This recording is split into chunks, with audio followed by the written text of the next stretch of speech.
ഒരു കോൺകേവ് ദർപ്പണത്തിനെ അതിന്റെ ഒപ്റ്റിക് അക്ഷത്തിൽ തിരശ്ചീനമായി പകുതിയായി മുറിച്ചാൽ അതിന്റെ ഫോക്കസ് ദൂരം ഡാഷ് ആകുന്നു. ഒരു മാറ്റവും സംഭവിക്കുന്നില്ല. കാപ്പിലറി കുഴലുകളിലൂടെയുള്ള ദ്രാവകത്തിന്റെ കേശിക ഉയർച്ചയ്ക്ക് കാരണമാകുന്നതെന്ത്? പ്രതലബലം. ഏതു മേഖലയുമായി ബന്ധപ്പെട്ട പ്രവർത്തനത്തിനാണ് 2022 ഭൗതികശാസ്ത്ര നോബൽ സമ്മാനം ലഭ്യമായത്? Quantum mechanics. ഒരു ലിറ്റർ ലായനിയിൽ അടങ്ങിയിരിക്കുന്ന ലീനത്തിന്റെ മോളുകളുടെ എണ്ണമാണ് മോളാരിറ്റി.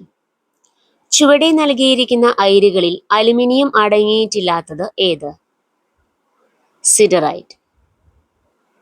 വിദ്യുത് കാന്തിക സ്പെക്ട്രത്തിന്റെ ദൃശ്യമേഖലയിൽ കാണാനാകുന്ന ഹൈഡ്രജന്റെ സ്പെക്ട്രൽ രേഖകളുടെ ശ്രേണി? ബാമർ.